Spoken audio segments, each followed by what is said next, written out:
We say culture is important, culture matters. Well, how? We're powered by our brains.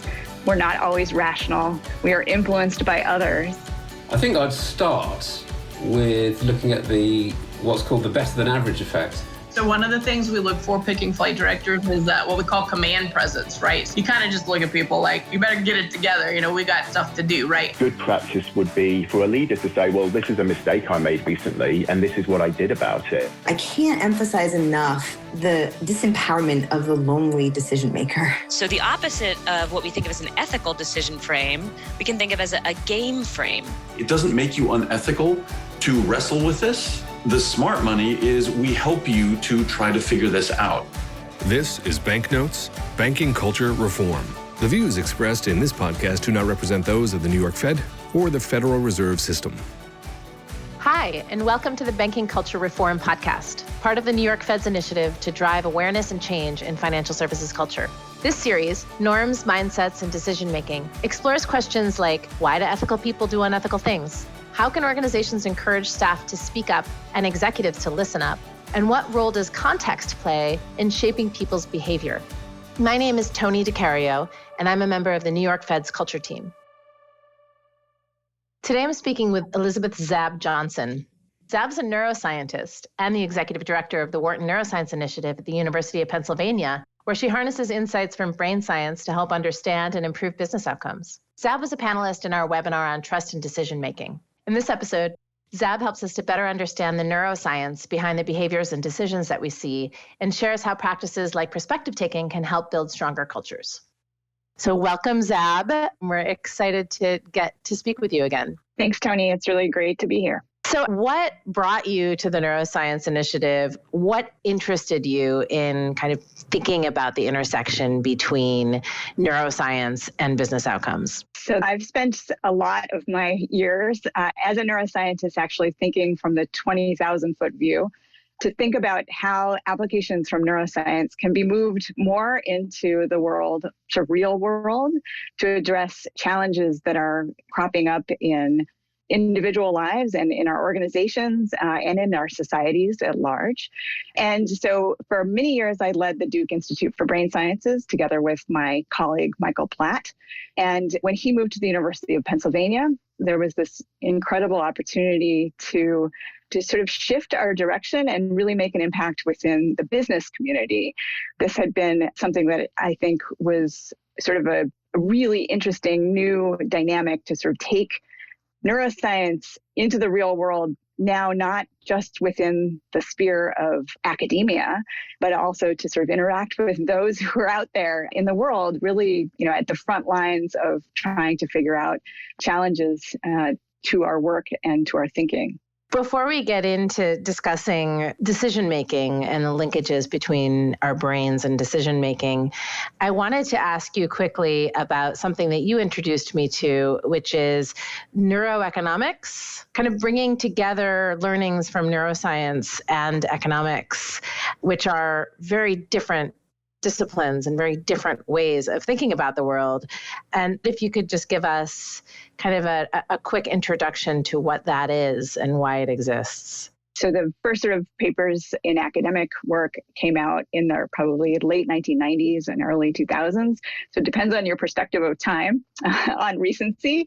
But neuroeconomics was really this sort of burgeoning new interdisciplinary approach to combine some of the more theoretical and behavioral approaches that were in economics in the world of neuroscience, and to think about the mechanisms by which, we do things like calculate value and think about how decisions are made under risk and uncertainty, but also the brain mechanisms that are at play in order to sort of determine better outcomes. So not just taking behavioral approaches, theoretical approaches, but actually sort of looking underneath the hood itself at the data that the brain produces in order to get better predictions of how those things are calculated. And what are some things that we've learned about decision-making as a result of kind of fusing neuroscience and economics into this neuroeconomic approach? I think one of the things that's been really critical is the idea that we don't always have access to the information that's part of our neural processing. And so things that people will report, self-report, or even do aren't necessarily directly correlated with what the underlying brain activity is. And I think that this is really apparent actually in the sphere of decision making, often because we rationalize our decisions. And sometimes, as we know, from heuristics and other kinds of behavioral psychologists findings, we are in fact irrational, much of the time. So we rationalize our decision making process as if it has rules governing it. But the reality is that underneath, we are complexly organizing our emotions, our emotional responses, our internal motivations and incentives, as well as a weighting of accumulated evidence as we approach different things. And the brain's mechanism for making decisions is at play constantly. We think of decisions, order of things that are really, really important, like making investment decisions, what to do with our financial resources, when to buy a house, those kinds of sort of mammoth kinds of things. But we also are making decisions all the time at the subconscious level. These are things that help us navigate through the world sort of almost without thinking, sort of this more automatic kind of processing of information that we sort of use in the moment and then disregard so that we don't become saturated. And I think some of the most important work that has come out in the decision sciences from the neuroscience perspective is sort of a glimmer into all of that goes underneath that has impacted theoretical models for how we, can better understand more complex and real world decision making in contexts where the stakes are very high, to these very low level decisions about which snack food we might grab in the line at the grocery store. And I think it's a really exciting place to sort of understand the rich complexity of the neural underpinnings across all of those kinds of decisions. So that kind of gets us to the heart of the question that we really want to answer as part of this series, which is, why do otherwise ethical, moral people make unethical decisions? Is there something that neuroscience can tell us about why that happens? I think what's really interesting here is that we live and work in highly complex social environments. And our work environments and our societies are getting more and more complex, actually, and more, global and larger as communities. And so many of our most important decisions are actually made in the context of our interactions with others. And I think we have sort of thought about moral reasoning and ethical behavior at the level of the individual for a long time. What are the drivers and the motivations and the incentives of an individual? And I think one of the challenges is that because we live in these highly dynamic, rich social worlds, we also know that, an individual-based perspective is probably not going to give us all of the answers. We really do need to start to think about more complex social interactions and the social aspects that are at play in these environments. And we know that, that rather than a property of the individual, sometimes, in these kinds of behaviors, it's actually the decision not of an individual, but the decision of, a larger group and the dynamics of the group at play. To further answer your question about this idea of why otherwise good people would do bad things, we also know that there are specific brain areas that are at play in things like moral decision-making and moral reasoning. And these are areas that are also implicated in our social cognition. So you can sort of see why these things are intertwined.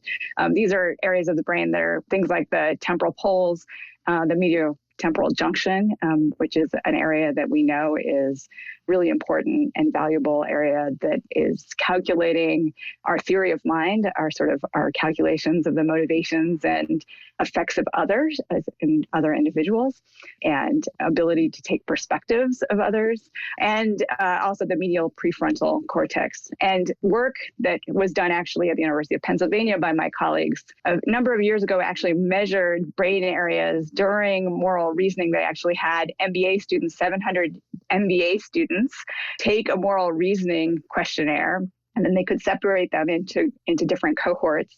And in a subsample of that 700, about 62 individuals, they measured their brain activity. And what they found was that there were differences in sort of reward related areas, especially around the dorsal medial prefrontal cortex, for individuals who were higher in moral reasoning than others who were lower in that. The really interesting thing about that particular study is that it's sort of a chicken and egg debate, right? Is this innate? Are these differences in the brain structures and the strengths of those networks something that's malleable and can change over time?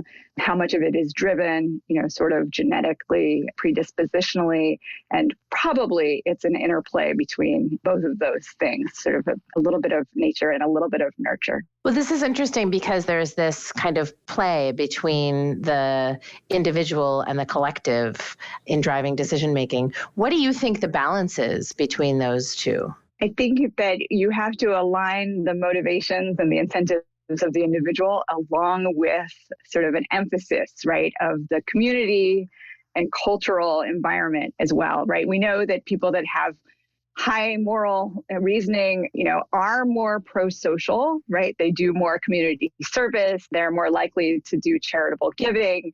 So they're thinking about their impact on others. So I think that there's sort of this other balance that we need to think about from both the scientific perspective, the business perspective, right, and how these things can come together to really strategize about new solutions that emphasize both sort of individual decision making, but this sort of rich social aspect of our work and our society. Let's start with the individuals. If there are individuals who have high moral reasoning and individuals who don't, how do you find the individuals that do? How do you know whether somebody has high moral reasoning? Well, there are, in the lab, you can give people questionnaires. Should we give those to people as we onboard them in human resources? Maybe, right? It gives an indication. I mean, if we were going to push things even further, right? If we do believe the predictions about structural brain differences amongst individuals, one might imagine a time in the future, right, where we would actually measure the biometrics and neurometric signals directly from the brain.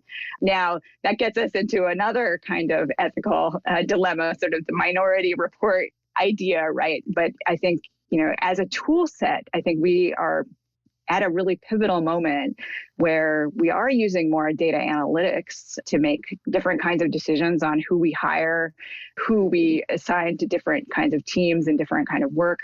And I think that there's always going to be this interplay between, the sort of ethics and responsibilities of the leadership, in our societies to keep questioning how we're applying different methodologies to doing that.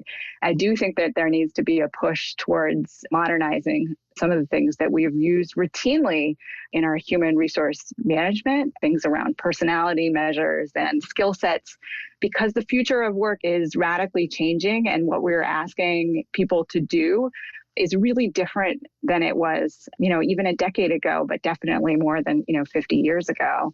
And the kinds of diverse teams that we want to put together to strengthen organizations and to create better group decisions, it, needs to catch up with that as well. It would be great if we devise better methods to both sort of take individual differences, but also to say, like, these people together would just be a fantastic team where they will do innovative, creative problem solving and come up with brand new strategies that could really impact the future of business and organization and our lives. That's the sort of key. That's the dream. But one of the things that's still missing, I would say, as a scientist, is the applicability out of a well-controlled laboratory into the wild, into the real world.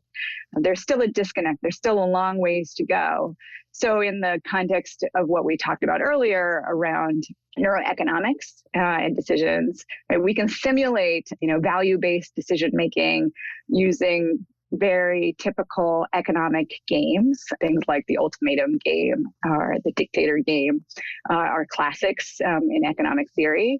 We can see how people in the lab respond, under those circumstances, make their decisions and what the underpinning neural activity is. But that is a far cry from sort of understanding what happens in a high stakes environment, which you can't ethically simulate in the lab. You can't make people lose their entire retirement portfolios and know the kinds of differences that might happen as they age and make different kinds of investment decisions. You can't really put a team together and say, that this might lead the business to go under, right? In any way except a theoretical way in the lab. There are many avenues I want to pursue with you based on that answer. Maybe I'll start with the most recent, which is, what are the biometrics that are kind of indicators of good decision making? So, of course, you always have to define good, right? So that's something, again, that in the lab, right, you can devise a task where there's an optimal decision that's not necessarily guided by personal preferences. So we can do at the individual level, we can use techniques actually like eye tracking. This is a technique that I use often to look at where people gaze at a screen-based decision.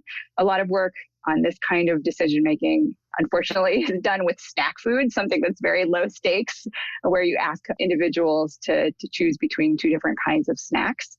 And those kinds of gaze patterns are actually predictive of ultimate choice behavior outcomes. And it can be modeled really nicely as an accumulated drift diffusion model that shows the sort of interplay of the different variables and weightings of the gaze trajectories. How long you look at something gives an indication of how sure or confident people are in their decision, their starting point, whether they even gaze at all at the other alternative or only briefly, gives an idea of biases and preferences. So those are some of the biometrics that one can use in this that are really simple and non-invasive, don't require, millions of dollars of equipment, are things that consumer insights in business are already using, mostly in the marketing and advertising context, but more and more actually in financial institutions, because there's sort of a rich data set already that's being gathered about how long people spend on a website, how often they might click on something. And there are other aspects of sort of mousing or using your trackpad or your cursor, right, that mimic the kind of things that you do with your eyes. Your sort of eyes and your hand movements are known to be linked together for obvious reasons. We often look where we want to pick something up or choose something, right? And so these mechanisms are linked together. I want to go back to moral reasoning. We were talking about how and whether you can hire for moral reasoning. Is there a way to teach or grow someone's moral reasoning? Is that possible? Yes, I think that it is. I mean, again, we don't have all the answers of how much is, sort of predetermined and how much is experiential learning. But there's indications, especially around social cognition, that suggests that there is plasticity. There are changes that can happen with practice, actually, and with pretty simple applications that include things like perspective taking exercises and other aspects that we know build more awareness of the others around us and their own motivations and goals. So perspective taking practices can include things that are like listening to others and then thinking about how they might see the same challenge in front of them from their own sort of set of experience. Of course, this is always biased, right? We always make assumptions about others. So this is one of those areas where perspective taking exercises can really grow that capacity. But there needs to be sort of a back and forth dialogue, usually in this situation, where people can correct you when you've made an assumption about the way that they see the world. This is work that we did actually with a Swedish bank called SEB. We partnered with their organization and their risk team to look at how teams that were involved in a professional perspective taking workshop, a set of training that they would do over the course of actually several months would actually impact their abilities to make better, more optimal decisions moving forward, and even work together more effectively in light of the pandemic. So we know that there's some flexibility in perspective taking that can be exercised. You can't take someone who lacks any perspective taking skills. There are some, right? People who are sort of born without that ability. It just seems to be miswired clinically. We can't take those people and turn them from a 1 into a 10. You can sort of think of it as the dial, and there's some wiggle to the dial. But most people, right, are somewhere in the middle. And then life might alter some of that. And we might be able to shift the knob up a 7, from a 5 to a 7 if you practice, if you really take a concrete effort to do so. That's at the level of sort of groups. And that's one of the things that I wanted to emphasize is that a lot of organizations are really emphasizing how we might sort of help revise and, help knowledge sharing at the individual level. For a lot of these things, this is also the same for things like implicit bias training, right? And things like anti-racist theory. There's a lot of evidence that individual fluctuations are pretty noisy. And what you really need to do is emphasize the collective, really emphasize the organization at large to really shift those kinds of things. So one of the things that we know is impacting that is work that Adam Galinsky and Emily Falk is here at the Annenberg School at the University of Pennsylvania, one of my good friends and colleagues. Their work actually suggests that the higher up you are on a socioeconomic ladder, your own perceptions of your position in the world, the more tamped down your perspective taking is without practice. So those who are in leadership positions are actually at the highest risk for deficits in their own social cognition, interestingly. So we sort of reward them by elevating them to a high status. But organizationally, I think we have disregarded the fact that we actually may need to do more work to make sure that our leaders continue to have very effective perspective-taking abilities, and that they are probably in the most need of continuing to work at that skill set than the workers who are really in the trenches and doing most of the groundwork. So that's a really, really important aspect of perspective-taking. That's fascinating, especially for us, because the population that we are dealing with are bankers who tend to be higher up the socioeconomic ladder than society at large. And so is there something to take away from that? Is there maybe something unique about banking and financial services that might lend itself to perhaps lower levels of moral reasoning as a result of this perspective-taking issue? I think on the whole, yes, probably. I mean, it's not going to be unique just to financial services and banking. Any organization has a natural hierarchy, and our society does as well. And sort of biologically, it makes sense that the lower you are on the totem, the more you actually need to integrate the motivations of others around you in order to optimize your survival. And the higher up, you are in that social ladder, the less important all the others are around you. So there's sort of deep biological roots to this. But the great news, right, is that we can do a lot to practice this. And I think if we can move our bankers and financial services personnel to think of this not as sort of a squishy, soft skill, but something that's really critical for organizational culture, for leadership development and balance, and to minimize some of the risks that's inherent in this business challenge, I think that will go a long ways. I think of really helping. And it, like I said, it doesn't require any biometrics, doesn't require any expensive equipment or even having a neuroscientist, on consult. These are well-documented strategies that are behavioral only that teams and groups can start to implement right off the bat. But the reality is that these are things that need to be reinforced and practiced over and over again, throughout our professional development. This is not a one and done. This is not a, tick the box and past that and we're moving on. This is something organizationally that we actually need to build into our teamwork and into our cultures and keep it maintained throughout our professional lives. It's fascinating because I wonder whether, a higher socioeconomic status, it seems to me, is largely about money. And banking is the business of money. And so I wonder whether there is a connection between, being in the business of money and the ability to take on others' perspective. I wonder if there's a link there. I wonder as well. I mean, it's a great question. I think if we can do more real world experiments and can think about individuals and their predispositions, even for different industries, I think we can begin to sort some of that out. Banking is not, and actually, economics are not the only aspect of power and hierarchy. They are linked, of course. As societies, we reward those monetarily, usually, right, who are higher in power. But there are examples where that's not the case. And I think that it'll be interesting to sort of see. We know from the neuroscience perspective that the areas that encode things around value are not just about money.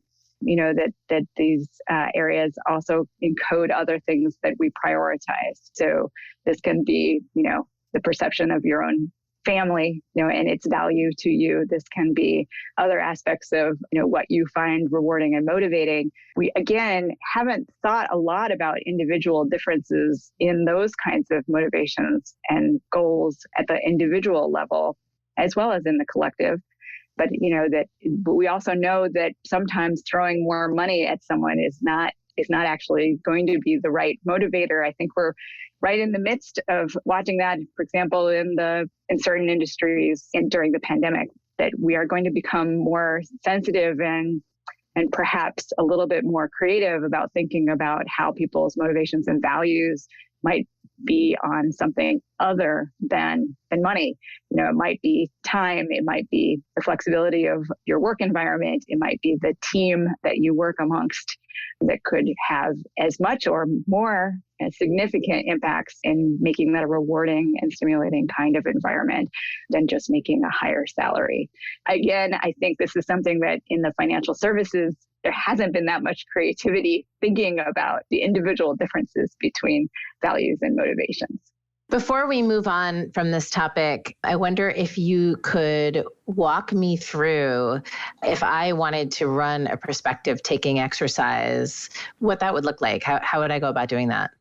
So we have one online at Wharton. There's a Wharton Nano tool that's freely available. But roughly it's to think of, for example, a professional one would be to think of a challenge that you are facing either in your work environment or even in your personal life, to reflect on that for a little bit and think about your strategies around that. And then to think about the strategies and perspectives of the other person. So in this, it's some sort of modest perspective taking. So I wouldn't fill the room with people, again, a team, a more complex team, but think about how they might be thinking about the same challenge. You can do that with past challenges that you might have had, sort of figuring out who is going to pick up your kid from childcare, or how you might have asked someone to help with a more recent challenge in your work.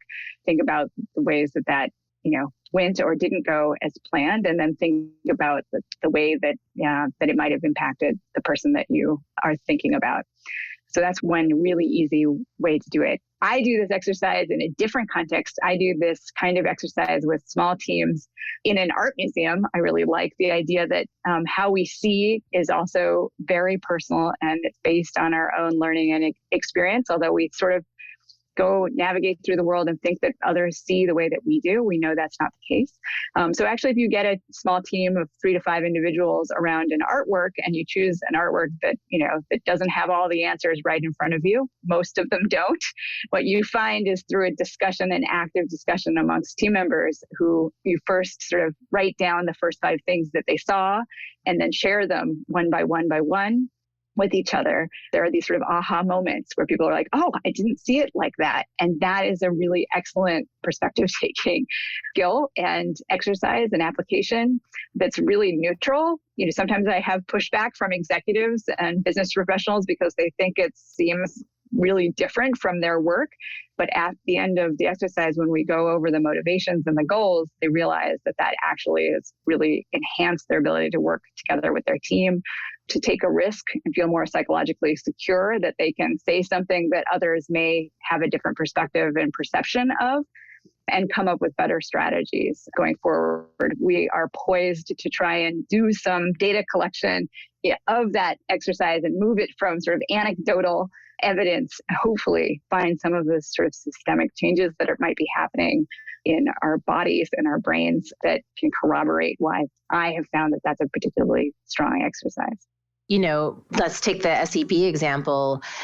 Several months on after conducting this perspective taking exercise, was there a difference noted in how decisions were made, who was contributing to those decisions, whose perspectives were being considered in those decisions? There was more effective teamwork, especially in the context where teams were thrown into remote work. They sort of inherently reported more trust and psychological safety with one another. So that some of the early evidence that there has been some transformation. In our laboratory experiments, the different groups didn't actually reach the optimal decision. So it shows, but that, we can't. It was a small sample. We don't actually know whether that was due to language, context-related differences between Swedish culture and tasks that we had devised. So we'd have to do more work. But one of the things that was really interesting was that groups were more likely to have a balance of a turn taking in their discussion. So even though they may not have reached, the optimal laboratory controlled decision ultimately, the indication was that they were actually listening to other people and that more voices could be radically different from a team that had never gone through this kind of experience.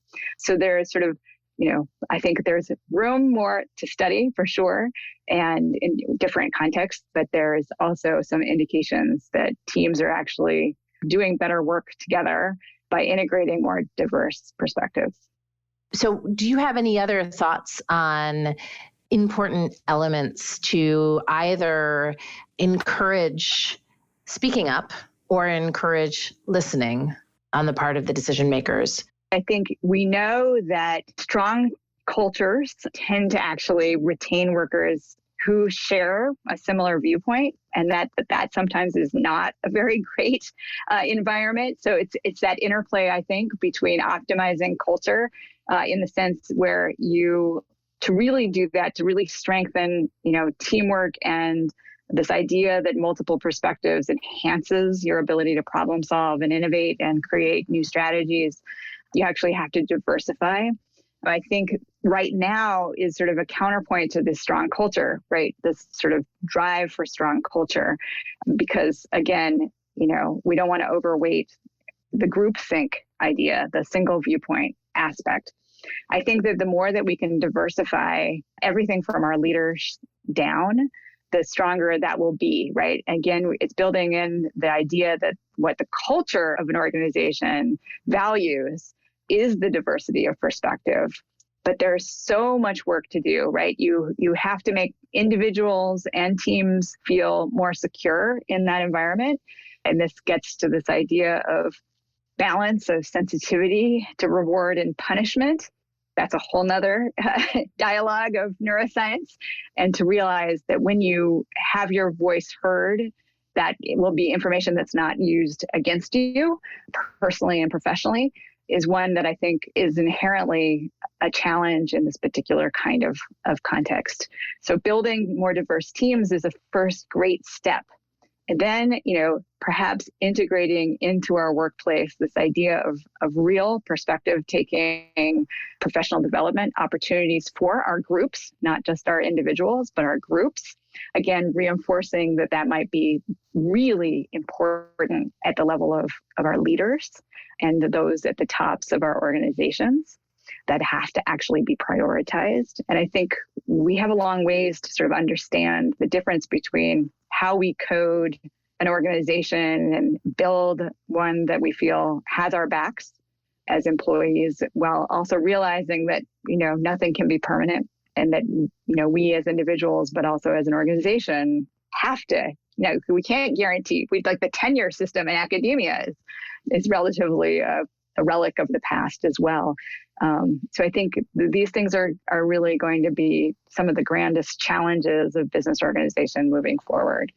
You've already given a few recommendations. I think perspective taking, is clearly a recommendation. Do you have any other recommendations for organizations that are looking to reinforce more ethical decision making? I think there are lots and lots of ways that we can reinforce that. I mean, I think as organizations, we have to constantly think about how we're addressing motivations and incentives, for example. So a little bit of what we talked about before, sort of knowing that there are individual differences that are strong drivers to that individuals can change their attitudes towards social norms relatively quickly. And I think, in the financial services industry on the whole, right, we know that the most egregious aspects where there have been ethical and moral challenges has been this misalignment, right, of incentives, what the organization is actually asking their employees to do, without regard actually to the methods by which they get there at the end product, and so that reinforcement of considering the humans and the brains that are behind your business is a really integral aspect to the work that any organization is doing. We're powered by our brains. We're not always rational. We are influenced by others. And I think we can go a long ways to actually share knowledge with one another and begin to come up with new and transformative applications, right, that prevent those kinds of things just through sort of open dialogue and knowledge sharing. I don't have any great examples of how to build your, team to be highly moral. That's again, like a really big thing, but you can devise ways to make your teams more effective. Again, at group decisions, there are ways that you can optimize feedback, even I think actually in person, once we can return to in-person meetings. I think there's a lot of body signaling. If you can emphasize that people need to put their phones away during meetings and be fully present and attentive to the others in the room.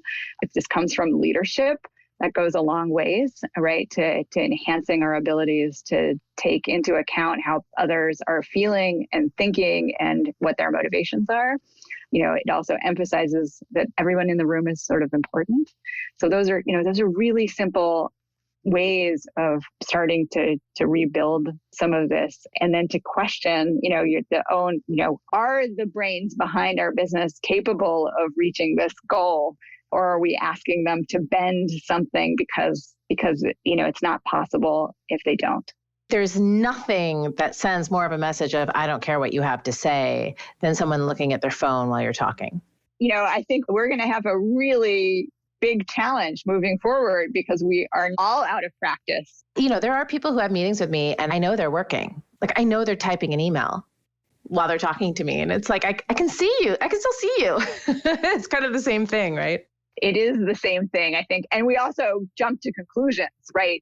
So using a lot of different kinds of visual or non-visual cues, when you hear it, the keys clicking, right? You believe that they're doing something just like if they're looking at their phone underneath the table. That's such an obvious cue. I don't know why people hide the phone underneath the table, except it's sort of an inherent admission that you're doing something surreptitious, right? That you're not really paying attention. So I think that's right. So you can get really paranoid, right? When those kinds of cues are either correct or incorrect. Your assumptions about others does matter in how you feel within your own environment. And I think those are really easy things to fix that, again, don't require a lot of resources, but do require some willpower. Last question from me. What resources on these topics would you recommend for people that want to know more? So I would be remiss if I didn't mention my colleague's book, The Leader's Brain, which is published by Wharton Press. That came out in the last year. It's an easy, quick read. It sort of has a lot of Wharton Neuroscience's thoughts and ideas behind it, sort of encapsulated in it's actually designed to read in one sitting. So it's not something that is a coffee table book or something that is a painful, long investment. It doesn't assume any neuroscience background either. And of course, sort of keeping in touch with us, the Wharton Neuroscience Initiative, we are an open and inclusive community. We actually want people from the public and outside of academia to contribute to our knowledge and to our questions. And so we actually have events that are free and open to the public. We have social media channels that people can follow and a general mailing list that people can find on our website. That's neuro.wharton.upenn.edu.